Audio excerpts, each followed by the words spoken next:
Hey guys, what's up? Selamat datang di series baru bernama Curhatan Cuber.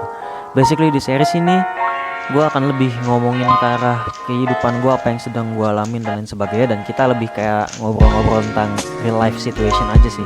Kalau cubing podcast kan biasa gue ngomong tentang ya harus tentang cubing gitu, patokannya di cubing. Kalau ini tuh patokannya kayak di kehidupan kita masing-masing lah. Jadi kita bisa ngobrolin apa yang lagi ya what's on the news lah, singkatnya gitu lah, atau apa yang lagi kita jalanin gitu. Sebelumnya mungkin gue mau minta maaf dulu karena gue udah lama gak upload, udah semingguan gue gak upload. Padahal minggu lalu gue lumayan sering, tapi minggu ini gue langsung drop banget, langsung gak upload sama sekali. Simple alasannya sebenarnya, sekolah online udah mulai. Jadi gue juga bingung nyari waktunya kapan mau recording. Udah gitu juga selain itu gue harus akuin ada kesalahan gue juga, yaitu gue nggak ada ide sih. Gue ngaku aja lah, gue nggak ada ide buat mau bikin video apa gitu. Sementara gue nggak pengen bikin video asal-asalan karena ya ujung-ujungnya jadi sampah ya, buat apa gitu. Kalau gue pengen bikin video daily solving, takutnya ya nggak ada yang nonton karena daily solving gue kan biasa di IG gitu kan. Masa ke YouTube daily solving lagi gitu. Biasa kan terkenalnya channel gue atas Cubing Podcast, tapi Cubing Podcast tuh nyari topiknya susah bener. Gue bingung nyari topik yang bisa dibahas, yang gue kuasain, jadi gue bisa jelasin dengan jelas gitu. Itu agak susah. So ya, sorry for that. Dan gue pengen ada quick announcement dulu. Gue bakal kayaknya minggu besok nih, gue akan mulai live mingguan antara hari Jumat atau Sabtu. Nanti gue akan umumin di IG story gue. So stay tune ya. Jadi setiap hari itu setiap hari antara Jumat atau Sabtu itu gue akan ya live di IG. Ya sekalian nge-live aja, sekalian ngeliat pertanyaan-pertanyaan kalian gitu kan, bisa langsung gue jawab. Oke. Jadi gimana kabar kalian melewatin minggu kedua? Udah masuk minggu ketiga, kita sekolah online besok udah minggu ketiga. Gue jujur, mata gue udah gak kuat, perut gue udah gak kuat. Nih ibaratnya selama ini gak ada istirahat nih, sekolah gak ada waktu istirahatnya. Akhirnya ya gue terancam kena mah. Kalau begini terus singkatnya gue terancam kena mah. Dan mata gue rasa udah jelas banget. Gue ini tipe orang jujur, gue udah gak pernah main game lagi. Kenapa? Karena mata gue sakit cuy. Gue gak kuat lagi, mata gue udah gak kayak dulu. Udah gak kayak gue masih kecil. Gue main Dota, main PB, main CF, main Getampet bisa sampai 8 jam gue gak berhenti. Itu pas mata gue masih kuat. Sekarang mata gue udah lemah banget. Gue sekarang satu-satunya game masih gue mainin itu pas 2020 Mobile. Dan itu gue main kalau misalnya udah bosen banget. Satu game itu 10 menitan. Gue cuma kuat main 2 game. Berarti 20 menitan gue kuat. Mata gue natap layar tuh cuma kuat 20 menit. Paling mentok 4 game 40 menit. Ini gue disuruh natap layar 5 jam. Jam 8 sampai jam 12. 4 jam. Gimana nggak sakit mata gue. Udah gitu paling istirahatnya juga dempet banget gitu kan. Paling cuma semenit 2 menit. Kita tutup mata bentar udah keluar lagi kode Zoom masuk gitu kan. Jadi ya gimana ya. Ini kalau kayak gini terus nih, kalau sampai sekolah nggak buka sampai akhir, katanya kan waktu itu gue denger katanya sampai tahun depan masih belum mau buka tuh sekolah. Waduh, sampai kayak begitu sih bisa udah pakai kacamata gue by Desember gue rasa sih. Kalau begini terus by Desember gue udah pakai kacamata dah. Gue rasa ya. Mudah-mudahan sih enggak. Mesti pinter-pinter jaga kesehatan sih kita semua emang. Dan gue juga bingung jaga kesehatan gimana, karena ya sekolah kan habis Zoom bukan berarti udah selesai. Masih ada tugas lagi, masih ada PR lagi. Ada guru yang ngasih tugas sampai buat minggu depan. Ya tugas gede lah gue sebutnya. Ada tugas gede, ada tugas kecil yang kita harus kerjain hari ini selesai. Dan ya tentunya semua ini setelah Zoom yang udah ngabisin waktu 4 jam awal. Gue merasa kayak gimana ya. Gue habis kerjain tugasnya itu aja udah bisa selesai jam 2, jam 3 biasanya gue udah baru selesai. Baru gue mulai latihan gitu kan. Sementara kalau misalnya habis jam 2 gue istirahat dulu, itu kan berarti waktu latihan gue bakal hilang gitu. Makanya gue bingung sebenarnya ini ngejadwalin latihan gue kayak gimana. Gue udah bingung banget. Apakah gue mesti lepas cubing? Dan gue ngomong kayak gini, cubing itu hobi utama gue loh. Jadi kalau misalnya hobi utama gue aja udah gak dapet waktu, lu udah bisa guess lah apa yang terjadi sama kayak hobi sampingan gue. Kayak contohnya fotografi atau main catur, itu udah RIP lah, udah rest in peace, udah hampir gak bisa gue jalanin lagi. Gila. Oke lah, catur mungkin lawan main gue cuma ada di Serpong gitu kan, jadi cuma bisa seminggu sekali. Yang bisa diselamatin tuh fotografi. Tapi ya dalam situasi kayak begini, di mana waktu gue udah diambil terus sama ya dimakan terus sama sekolah online, ya udah RIP. Makanya gue sempet consider buat lepas cubing demi fotografi, karena ya biar fotografi bisa dapat duit gitu. Sementara kalau cubing kan mau gue jadi world class juga ujung-ujungnya bakal kerja, ujung-ujungnya bakal harus menghadapi kenyataan, gak bakal bisa jadi, ibaratnya gak bakal kayak kalau pesepak bola tuh bener-bener tuh bisa lu lepas. Kalau lu jago kayak Cristiano Ronaldo atau Messi gitu kan bisa lepas, udah nggak perlu kerja lagi, jadi lu langsung main bola dan lu dibayar gitu ibaratnya. Itu pekerjaan mereka. Tapi kan nggak ada pekerjaan world class speedcuber. Itu cuma kayak semacam gelar, tapi nggak ada pekerjaan. Makna dari pekerjaan kan lu mengerjakan sesuatu yang lu ahli dan lu dibayar gitu.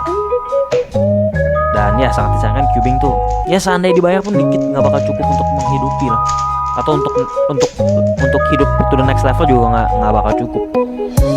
So ya gue sempat berpikir untuk lepas juga demi fokus fotografi, tapi ya at the same time juga cubing itu udah terlalu mengakar dalam diri gue lah. Ibaratnya gimana dong, ini hobi satu-satunya hobi gue yang bisa memberi gue pencapaian gitu. Jadi ya agak sakit juga ngelepasnya. Jadi akhirnya gue putusin gak gue lepas. Tapi ya resultnya mati udah. Hobi sampingan gue mati semua. Bingung juga sih gue mau sekolah sebenarnya. Kayak gimana ya? Kalau efektif fine, gue bisa ngerti. Tapi masalahnya itu kita capeknya doang. Gue nggak tahu kalau kalian gimana ya. Tapi kalau gue nih, gue capeknya doang. Ilmu nggak masuk, capeknya doang. Kayak buang-buang waktu jujur rasanya. Kenapa? Karena selama 2 minggu ini ya, mudah-mudahan minggu besok udah gak kejadian lagi. Tapi selama 2 minggu kemarin itu basically yang terjadi setiap hari. Apalagi minggu pertama tuh 100%. 5 hari itu ada satu pelajaran yang keluar masuk. Jadi zoomnya tuh kayak dia disconnect terus reconnect kayak gitu terus. Gurunya nggak tahu entah gurunya punya koneksi jelek atau gimana, intinya dia selalu ya disconnect. Bahkan ada satu pelajaran tuh dia sampai disconnect 3 kali dan kita nggak belajar apa-apa. Kita cuma masuk terus dia halo murid, dia disconnect terus reconnect lagi, ya langsung kita hari ini akan belajar.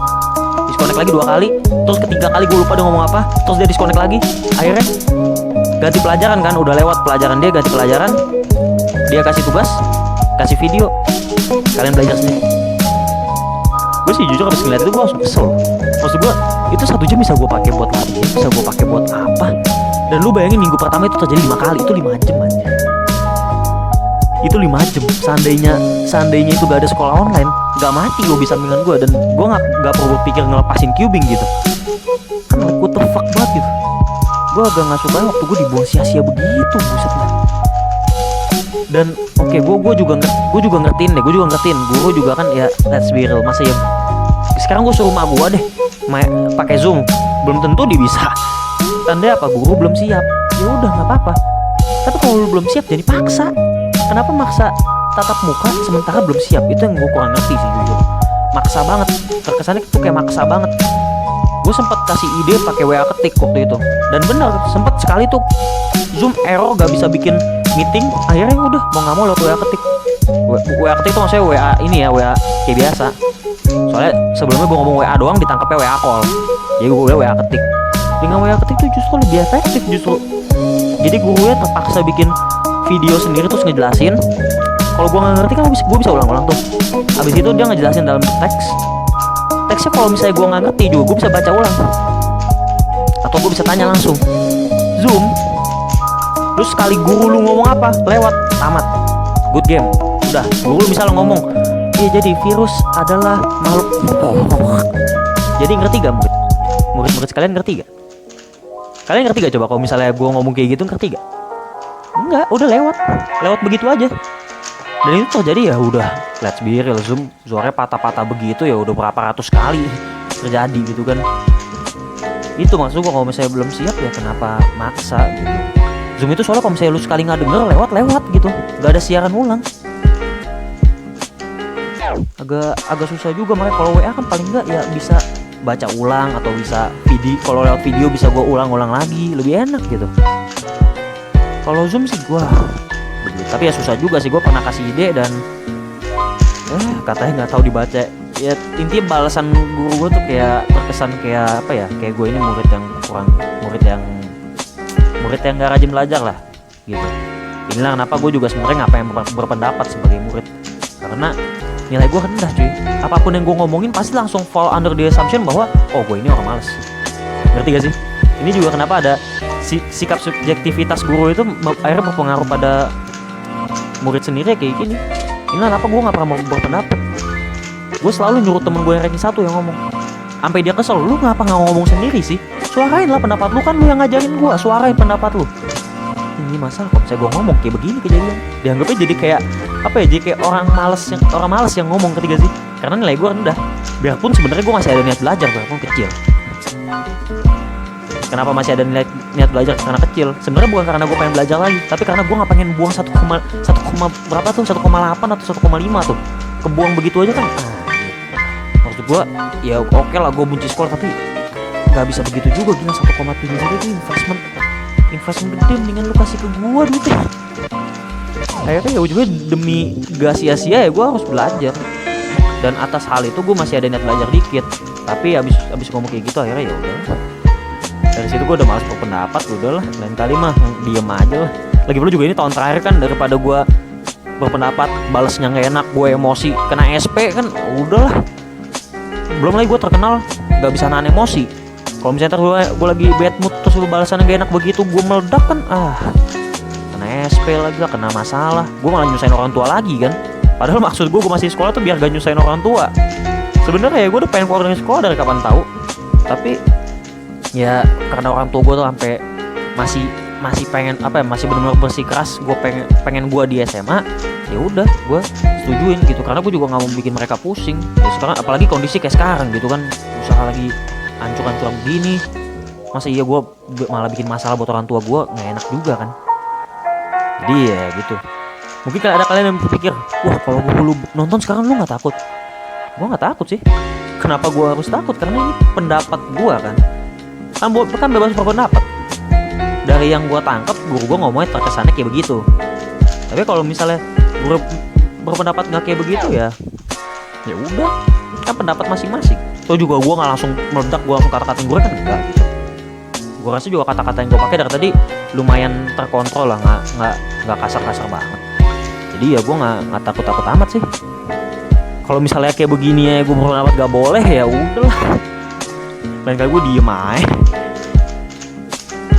Anyways, selain itu ya mungkin gak ada untuk masalah di cubing sih, karena gue udah mulai bingung latihan. Akhirnya gue nggak begitu meningkat sih. Mungkin gue meningkat di event lain kayak contohnya di skip, di tribeline terutama. Tribeline gue meningkat banget tuh. Tribeline tuh kayak minggu lalu gue masih 4 menitan, sekarang gue udah 2-3 menitan lah. Jadi udah naik 2 kali lipatan atau 1,5 kali. So yeah, that's really good. Padahal situasi kayak begini, untungnya gue masih bisa ningkat gitu kan, gue udah bersyukur banget sih. So yeah, kalian sendiri gimana? Coba share pendapat kalian di bawah. Selama minggu ini kalian udah ngapain aja? Apakah kalian setuju sama apa yang gue katakan? Kalau nggak setuju kenapa? Ya intinya berpendapat aja lah di kolom komentar, bebas kok. Gak usah takut, gak bakal gue laporin ke guru lu, tenang aja. Enggak, gue juga gak kenal guru siapa. So ya, gue rasa itu aja sih, karena gue juga gak pengen terlalu panjang. Udah 13,5 menit kurang lebih. So ya, kalau kalian ada ide untuk future content, gak harus cubing podcast, apa aja boleh. Kayak misalnya mungkin solving the cube while push up, biarpun gue gak mampu kayak sih. While plank sorry, biarpun mungkin gue gak mampu. Atau ya yang lain-lain lah, ide buat konten mungkin ya boleh di share di bawah. Intinya apa yang kalian mau lihat di channel ini ya, boleh kalian share di kolom komentar. Itu aja. Thank you so much guys for watching, and I'll see you guys in the next one. Take care.